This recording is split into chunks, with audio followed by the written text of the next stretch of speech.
I think as artists, we always assume that we have the best take on our own work. I mean, it came out of our heads in the first place, right? So we assume we know exactly what it is and what it's meant to communicate to others. But let me tell you about an image I took a little while back that taught me that that's not always necessarily true. A few years back now, I was in London taking some photographs of the Extinction Rebellion protests, and they blocked off Waterloo Bridge so no traffic could go on, and they'd set up tents and stalls and even a giant skate ramp. So there was a really festive atmosphere. But every now and again, en masse, the police would move in and they would arrest protesters and take them out. And that very varied and mixed situation made for some great photographs. A few of us were milling around, taking photographs, trying to document the scene, when my friend Josh, who was with me at the time, got a text alert on his phone to say that there was a big crowd gathering outside of Parliament and the police were on their way and arrests were imminent. So we decided to dash across as quickly as we could. We got off the bridge, we ran down South Bank, past the London Eye, past the London Aquarium, and turned right to cross over Westminster Bridge. The protesters had blocked off this bridge as well, so no traffic was coming across, but there were loads of people milling about, and we were running, trying to get across to Parliament Square. And as we crossed the middle of the bridge, I turned over and noticed a girl looking over the railings into the water of the Thames. And she was dressed in an interesting way. She had an interesting coat and dress and her boots, and she was also wearing a set of wings on her back. I still had in my mind that my purpose was to get to Parliament Square to photograph the protests and the arrest. This wasn't an important photograph, but I thought I'll just grab it anyway. And I barely broke stride. I slowed down for one step, lifted the camera, took the shot. I wasn't even sure if my exposure would be correct. And I thought, it's just a grab image. It doesn't matter if it doesn't work out. It's not important. And I carried on running. Truth be told, I forgot about that image completely until I got home later and started to review the images from the day. And amidst all these shots of sort of carnival and chaos of everything that was going on, there was this one shot, this peaceful moment of someone standing on a bridge, dressed quite interestingly, looking down into the water. And I thought, well, there's something to it. So I gave it a quick edit, threw it online. People seemed to like it, but that was it for me, and I just moved on. Fast forward to a year later, and I'm sat in lockdown putting the finishing touches on my book, The Meaning in the Making. And the text was pretty much locked down, and it was time to lay this book out and design the front cover. Thankfully, my friend Vla, who's a talented designer, had taken on the job of designing this book for me. And we were talking about ideas for the cover, and I had some ideas around maybe something kintsugi based because it sort of fit the theme of the book.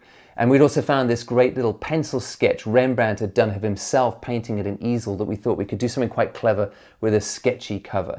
And in this discussion, Vla at one point said to me, "But what about that photograph you took a little while ago of the girl on the bridge?" He had to send me a link to that shot, a link to my own work, because I wasn't really sure what shot he was talking about. And when I looked at it, I thought, it's just not right. I just remember that day being so frantic and crowds being around, and it was so chaotic. It's not the feel that I want for the book. It just doesn't set the right tone. And I thought it was such a grab shot as well. I didn't really compose it properly or expose it properly. It's not the right fit. And so we moved on. A month later, and none of those clever cover ideas I'd had seemed to be working, and we were both pretty frustrated. And then Vla, with the patience of a saint, I have to say, because I've been trying to get him to force those cover ideas to work, just said to me, "Hey, can I put this image back in front of you, the one you took of the girl on the bridge?" And suddenly I saw it. I suddenly realized that the context and the chaos of that memory for me had been clouding out what that vision actually was for somebody who saw it for the first time, somebody like Vla, and how they took that image in. To them, they didn't know about that context. They didn't feel that chaos. They didn't know it was a grab shot. All they saw was a girl standing in a quiet moment of reverie, alone on a bridge. They didn't know about the crowds that surrounded me on the day.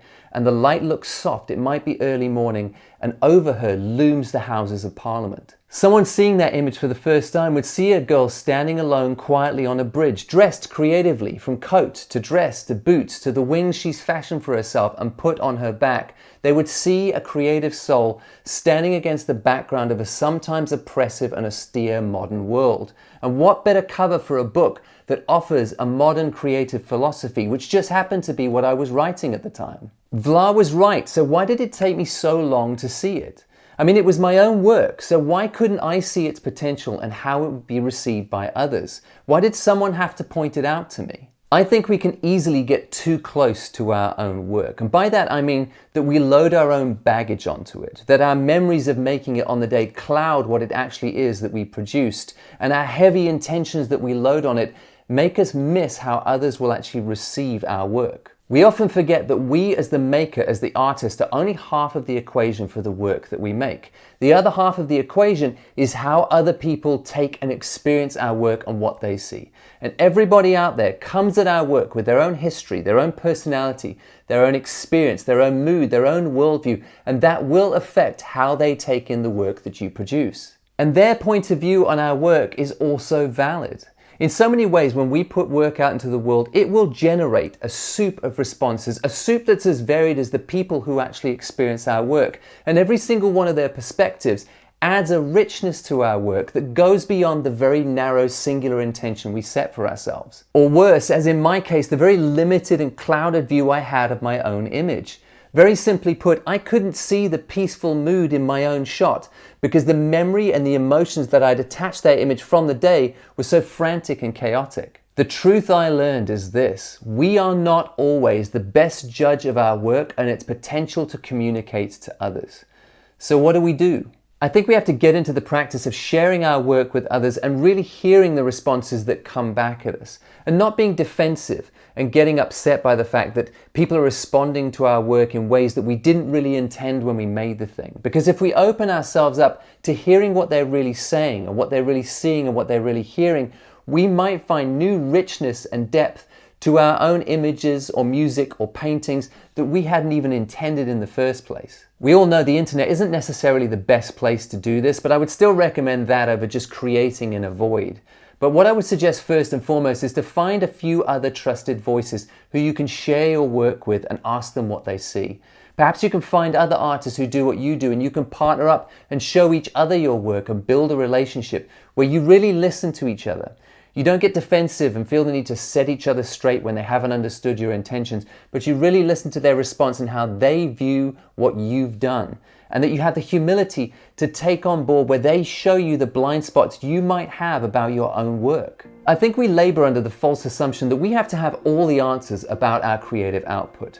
But if it's true that we as artists are only half of the equation and the other half of the equation are the responses that we receive, there is no shame in admitting that we didn't anticipate every response that comes back to us, and that actually we've discovered a new richness in our work by listening to what people are saying and experiencing in our work. So practice openness and humility. Don't close yourself off. Don't create in a bubble. Remember that your work isn't all about you. It's also about that soup of responses that's going to come back at you from all the various people that are going to interact with your work. And staying open to what they have to say and how they see your work might just reveal a potential that you'd never even dreamed of.